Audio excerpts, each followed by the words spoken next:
रतनपुर गांव में एक गरीब किसान रामू अपनी बीवी सरला के साथ रहता था। सुबह के वक्त मिट्टी के छोटे से घर में चूल्हा जल रहा था, जिस पर लोहे की कढ़ाई में थोड़ी सी सब्जी पक रही थी।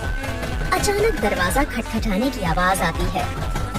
अरे इतनी सुबह सुबह कौन इतने जोर जोर से दरवाजा पीट रहा है?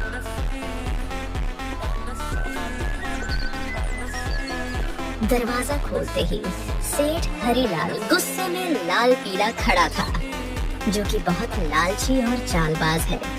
वह हर किसी से 2 गुना ब्याज वसूलता था। रामू, बहुत हो गया तेरा नाटक। मेरे पैसे कहाँ हैं? सेठ जी, कल ही तो मैंने आपको पूरी रकम दे दी थी और पूरा हिसाब पक्का कर दिया था, और मैंने आपके पुराने पैसे भी कब के लौटा दिए हैं। देर की वजह से तेरा ब्याज बढ़ गया है। अब वो उधार तुझे 5 गुना ब्याज के साथ लौटाना होगा। 5 गुना? सेठ जी, ये तो अन्याय है। मैंने मेहनत करके ब्याज सहित पूरे पैसे चुका दिए हैं। मैं गरीब आदमी इतना भारी ब्याज कैसे दे सकता हूँ? ज्यादा जुबान मत चला। अगर पैसा नहीं दिया ना तो तेरे घर का ताला तोड़कर बर्तन कपड़ा सब उठा ले जाऊंगा। तेरी बैलगाड़ी भी बेच दूंगा। सेठ जी, गरीब का खून चूसकर आपको क्या मिलेगा? हमारे साथ ऐसा मत करिए। इतना ज्यादा ब्याज मैं नहीं दे पाऊंगा।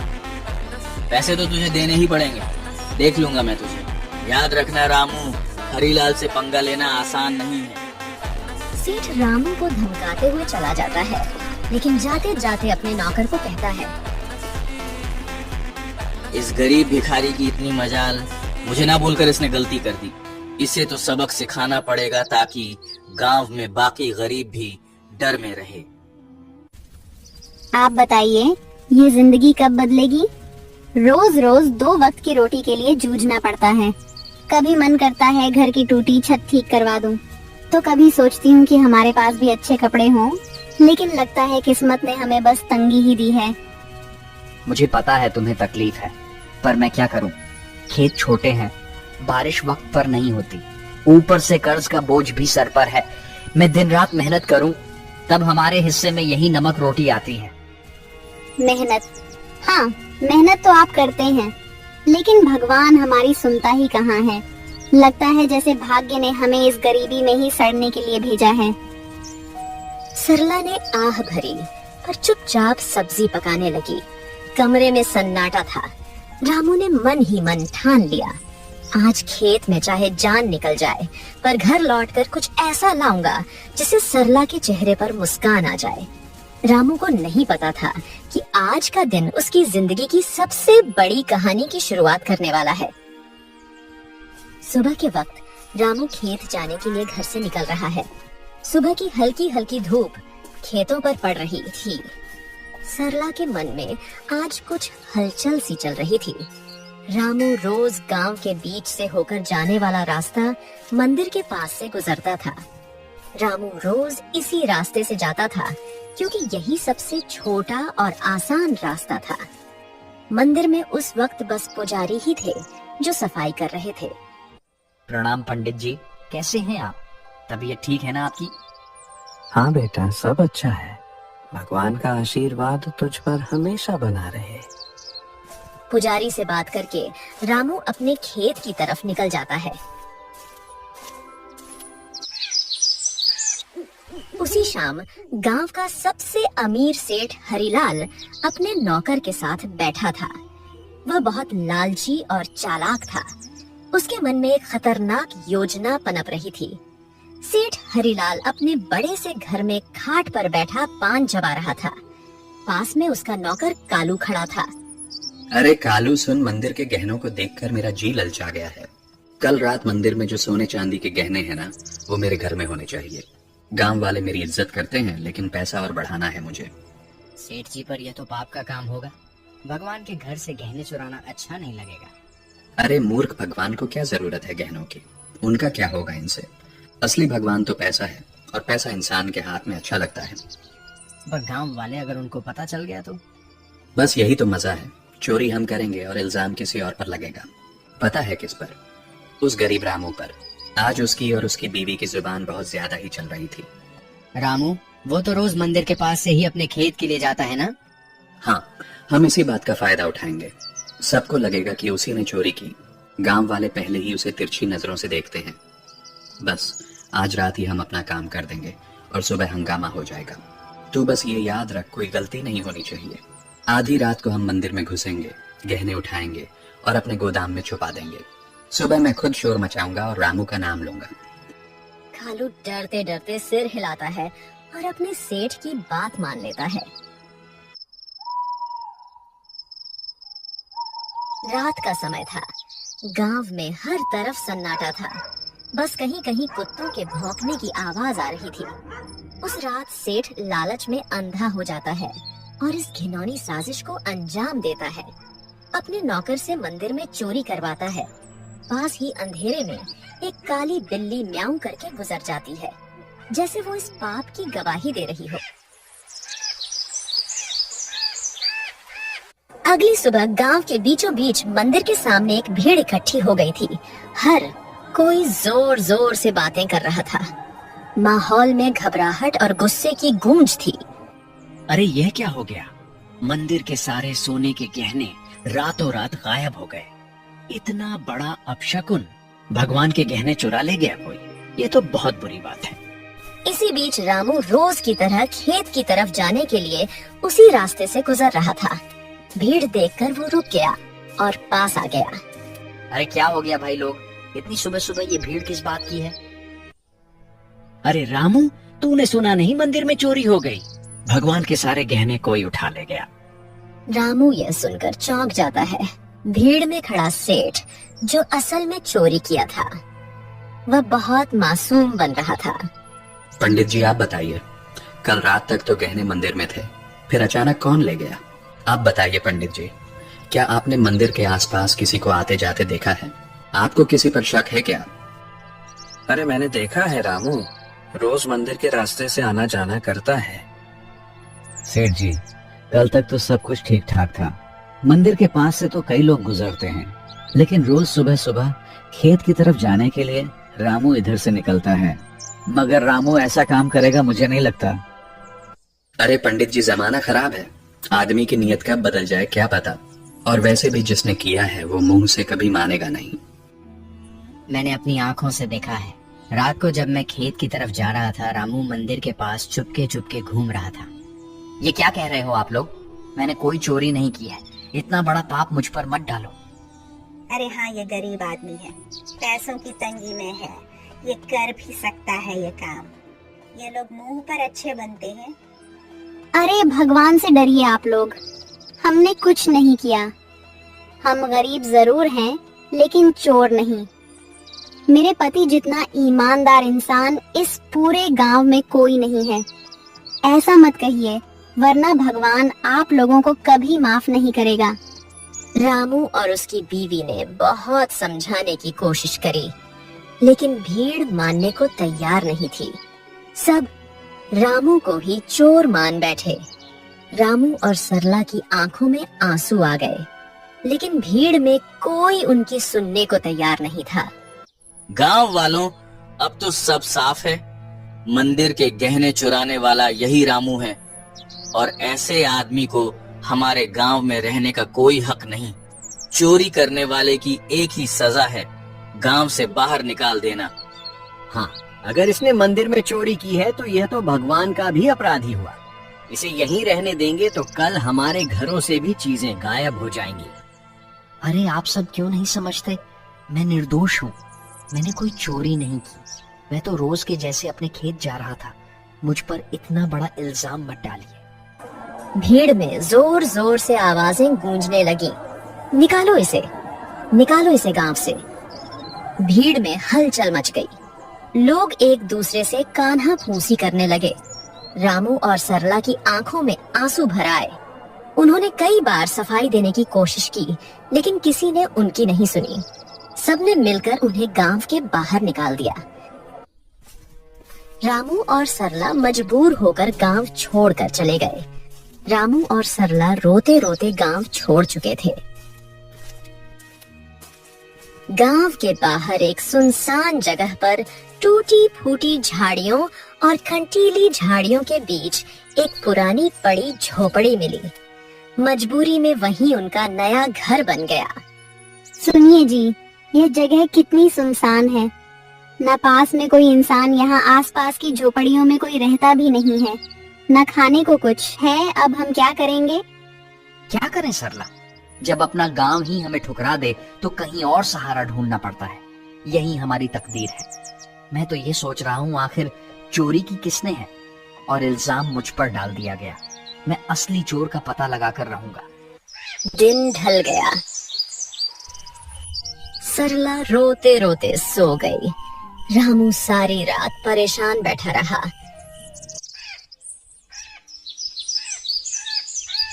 अगली सुबह जब रामू उठा तो उसने देखा कि सरला रो रो कर भूख से कमजोर हो गई है। सरला तुम यहीं रहो, मैं कुछ खाने के लिए लाता हूँ, फिर अपने खेत जाऊंगा दूसरे गांव से होते हुए। तुम दरवाजा अंदर से बंद करके आराम करो। इतना कहकर रामू जंगल की ओर चल गया।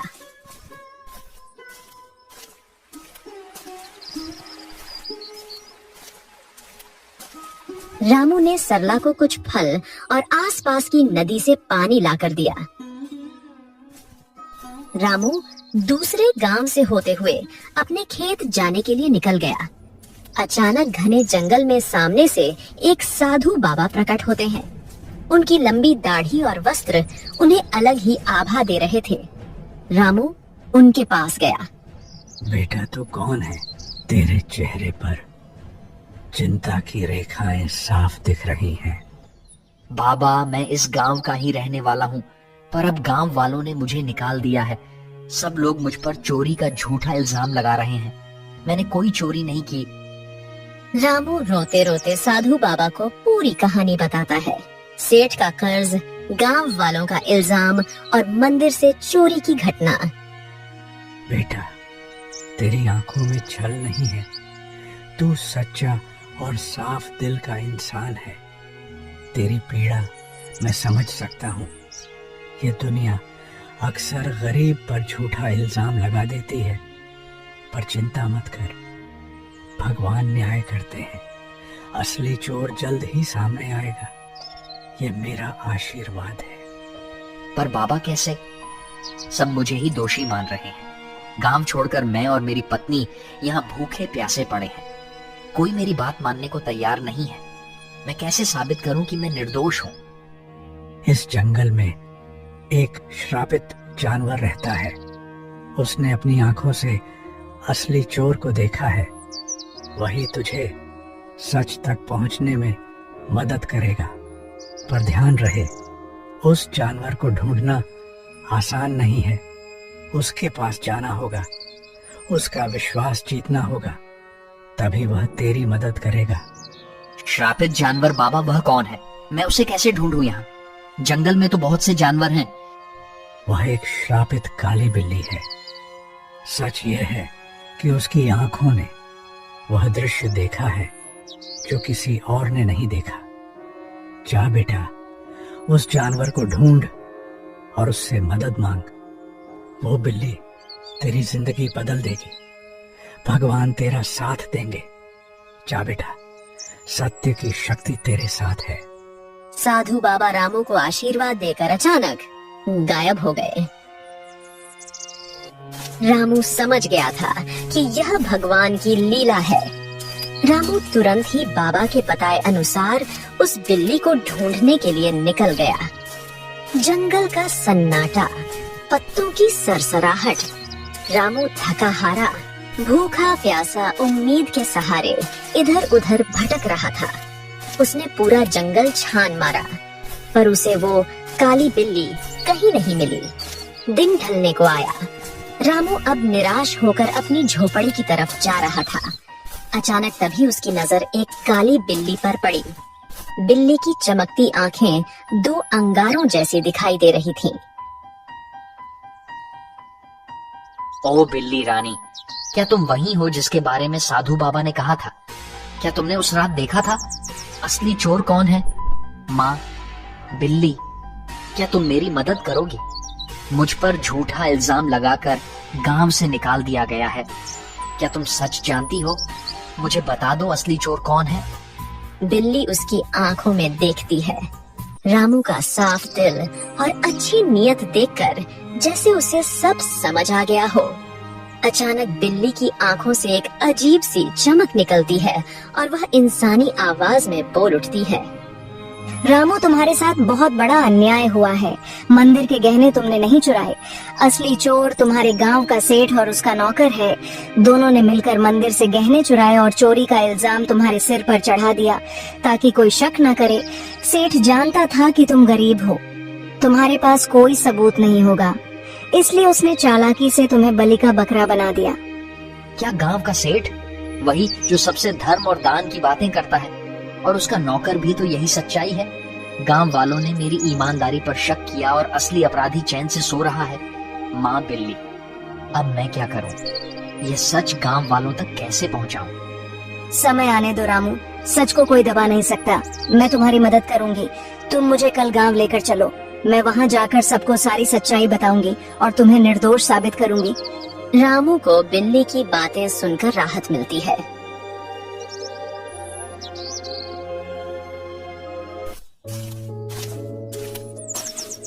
वह घर जाकर सरला को पूरी बात बताता है।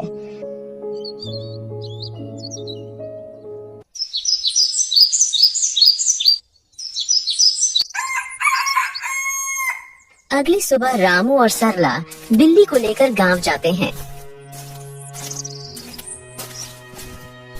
और सबको बुलाते हैं।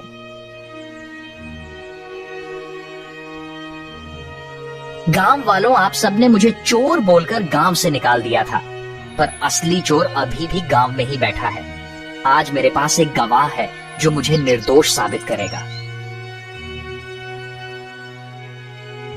गांव वालों सुनो, असली चोर रामू नहीं है। मैंने अपनी आंखों से देखा है। मंदिर के गहने सेठ और उसके नौकर ने मिलकर चुराए हैं। अगर तुम्हें यकीन नहीं होता तो सेठ के घर जाकर देखो, मंदिर के गहने वहीं मिलेंगे। अरे, यह बिल्ली बोल कैसे रही है? चलो हम जाकर देखते हैं सेठ के घर गहने हैं या नहीं। वैसे भी सेठ ही हमें हमेशा धोखा देता रहा है। बिल्ली को बोलता देख सब चौंक जाते हैं और गांव के कुछ लोग सेठ के घर जाते हैं। उनको गहने सेठ के घर में मिल जाते हैं। अब पूरे गांव में बातें होने लगी। सेठ चोर है, सेठ चोर है। सब बोलने लगे। सेठ ने चालाकी से अपने नौकर को इशारा करा और सारा इल्जाम नौकर पर डाल दिया। अरे नहीं नहीं, मैं चोर नहीं हूँ। ये सब मेरे नौकर की करतूत है। उसने ही चोरी की है। मैं तो खुद हैरान हूँ। झूठ मत बोलिए सेठ जी, आप सबसे ब्याज में 4 गुना पैसे वसूलते हो, अब चोरी भी करवा रहे हो। ठीक है, अगर तुम सब कहते हो तो इस नौकर को सजा मैं दूंगा, क्योंकि यही असली चोर है। मुझे इस बारे में कुछ नहीं पता था। सेठ ने पूरे गहने वापस मंदिर में रखवा दिए। अब गांव में उसकी कोई इज्जत नहीं करता है। पूरे गांव वालों ने रामू से माफी मांगी। उन्हें अपनी गलती का एहसास हो गया। सबने पूरे आदर सम्मान के साथ रामू और सरला को गांव वापस बुलाया।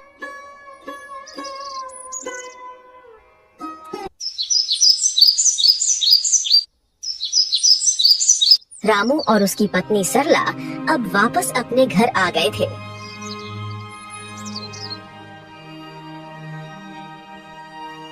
शाम का समय, हल्की ठंडी हवा चल रही है। रामू बोलने वाली बिल्ली के साथ खेत की तरफ जा रहा था।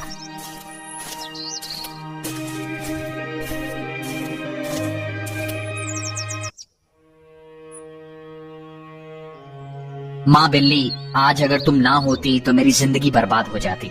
तुम्हारे ही कारण ही मुझे इज्जत वापस मिली। तुम्हारा बहुत बहुत धन्यवाद। रामू, अब मुझे तुमसे एक आखिरी बात कहनी है। अचानक तेज रोशनी बिल्ली के चारों ओर फैलने लगती है।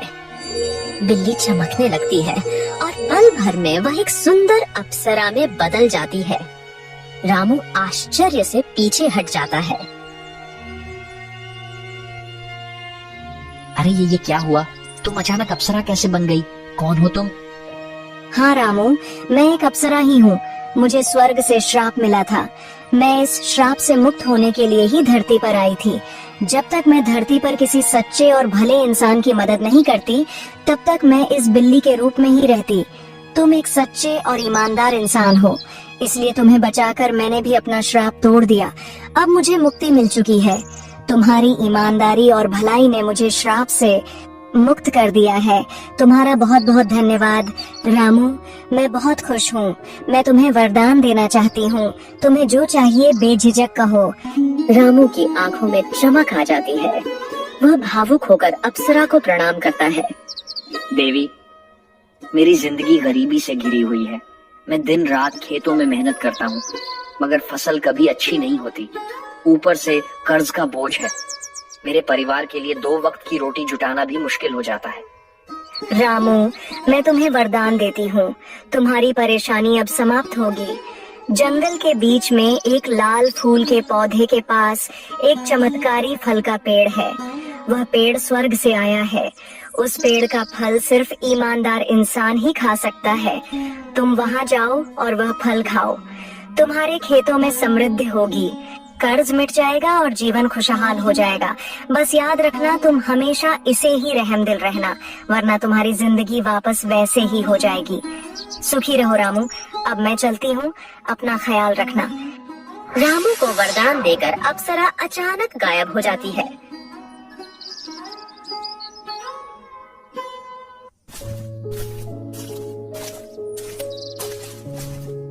रामू जंगल में चारों तरफ उस चमत्कारी पेड़ को ढूंढता है।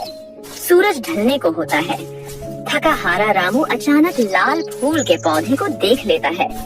रामू धीरे धीरे आगे बढ़ता है और देखता है कि पौधे के पीछे एक सुंदर चमकदार पेड़ खड़ा है। पेड़ की टहनियों पर सुनहरे फल चमक रहे हैं। रामू श्रद्धा से पेड़ के पास जाता है। पेड़ देवता, मुझे अप्सरा ने आपके पास भेजा है। मैं गरीब किसान रामू हूँ। क्या मैं आपके फल खा सकता हूँ? अचानक पेड़ से आवाज आई। रामू, मुझे सब पता है। तुम सच्चे और भले इंसान हो, इसीलिए अप्सरा ने तुम्हें यहाँ तक पहुँचाया है। तुम मेरा एक फल खा लो, तुम्हारी सारी परेशानियां मिट जाएंगी और तुम्हारा जीवन खुशहाल हो जाएगा।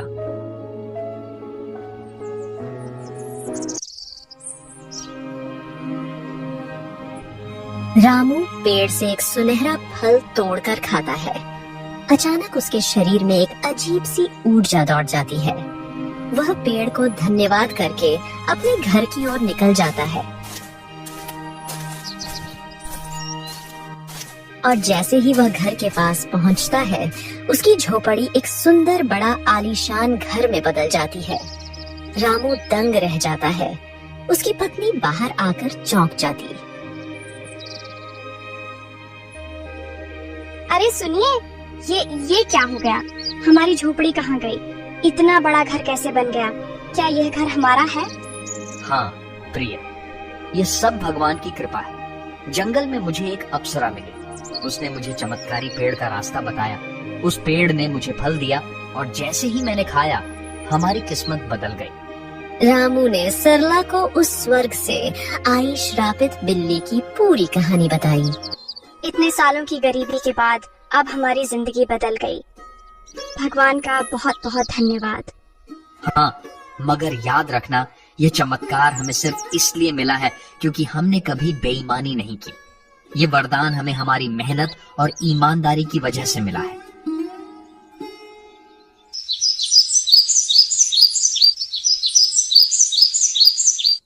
अब रामू और सरला अपने नए घर में खुशी से रहने लगे। पर रामू अब भी साधारण कपड़ों में ही रहता था। उसके अंदर जरा सा भी घमंड नहीं आया। उसने हमेशा उस अप्सरा की बात याद रखी। अब रामू गांव में सबकी मदद करने लगा। उसके घर में हमेशा अनाज भरा रहता था और मेहमानों के लिए दरवाजे खुले रहते थे। वह गांव के सारे जरूरतमंद लोगों को अनाज बांटता था। सारे गांव में रामू की बातें होने लगी। हर कोई अब रामू की बहुत इज्जत करने लगा था। एक दिन गांव वालों को रामू की तारीफ करते सेठ हरीलाल ने सुन लिया। यह सब देख हरिलाल को जलन होने लगी। ये सब दिखावा है। कोई इतना अमीर अचानक कैसे हो सकता है? जरूर इसके पीछे कोई बड़ा राज है। अगर यह ऐसे ही अमीर होता रहा तो गांव में मेरी इज्जत तो मिट्टी में मिल जाएगी। अबे कालू सुन, तू जरा रामू पर नजर रख और पता कर कि इसके पास दौलत आने का असली राज्य क्या है। उसी दिन से सेठ का नौकर रामू पर नजर रखने लगा।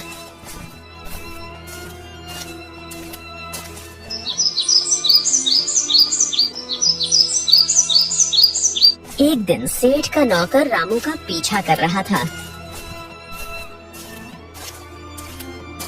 उसने देखा कि रामू जंगल में जाकर उस चमत्कारी पेड़ से बात कर रहा है।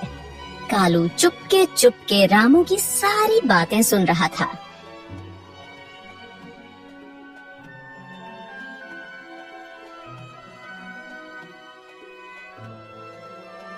सेठ जी, मैंने सब देख लिया, सब पता कर लिया। रामू उस जंगल के बीच वाले पेड़ से बात कर रहा था। उसने उस पेड़ का फल खाया है, जिसकी वजह से उसकी गरीबी दूर हुई और वह अमीर बन गया। क्या सच में? तो चल अभी उसी पेड़ के पास चलते हैं। अगर रामू अमीर हो सकता है तो मैं क्यों नहीं? मैं तो उससे भी बड़ा अमीर बनूंगा। मेरे पास तो पहले से ही ताकत और पैसा है। उस पेड़ को मैं अपनी मुट्ठी में कर लूंगा। सेठ लालच में आकर तुरंत अपने नौकर के साथ जंगल की ओर निकल गया। पर उसे क्या पता था, आज यह लालच उसे ले डूबेगी। वो लोग पेड़ के पास पहुँचे और फल तोड़ने की कोशिश करते हैं, पर एक भी फल उनसे नहीं टूटता। सेठ गुस्से में आकर पेड़ से कहता है, ओ पेड़, सुना है तूने रामू को फल देकर अमीर बनाया है। अब मुझे भी अपने फल दे, जल्दी कर। मैं इस पूरे गांव का सबसे बड़ा आदमी हूँ। अब मैं और भी शक्तिशाली बनना चाहता हूँ। सेठ, तू लालची है, अहंकारी है और बेईमान है। मैं अपना फल सिर्फ उसी को देता हूँ जिसके दिल में दूसरों के लिए करुणा हो, जो ईमानदार हो और सच्चा हो। तेरे दिल में सिर्फ लालच और घमंड है, इसलिए तुझे कभी यह फल नहीं मिलेगा। क्या कहा? तू मुझे फल नहीं देगा?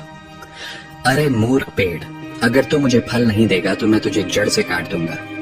तेरे जैसे 1000 पेड़ मैं खरीद सकता हूँ मैं। अब तू देख, तुझे काट कर मैं तेरे सारे फल ले लूंगा। अबे कालू, कुल्हाड़ी उठा और इसे काट डाल। गांव जाकर उस रामू को भी आज मैं खत्म कर दूंगा। कालू भाग कर जाता है और कुल्हाड़ी लेकर आता है। सेठ पेड़ को अपने पैर से मारने लगता है और उसका नौकर कुल्हाड़ी से पेड़ काटने की कोशिश करता है, लेकिन कुल्हाड़ी लगते ही चिंगारियों में निकलती है। अचानक आसमान से बिजली गिरने लगी और तेज हवा चलने लगी। ठहरो, तुम दोनों को अपने लालच और पाप का फल अब यही मिलेगा। तुम्हें दूसरों की मेहनत और भलाई से जलन थी, अब तुम्हें इसका परिणाम भुगतना होगा। अचानक पेड़ से एक चिंगारी निकलती है। सेठ और उसका नौकर वहीं जलकर राख हो जाते हैं। सच्चाई और ईमानदारी की राह चाहे कितनी भी कठिन क्यों ना हो, अंत में जीत हमेशा अच्छाई की ही होती है। लालच और बेईमानी इंसान को कभी सुख नहीं दे सकते। भगवान भी उसी का साथ देते हैं जिसका दिल साफ हो और जो दूसरों की मदद करता है। इसीलिए हमें हमेशा नेक रास्ते पर चलना चाहिए।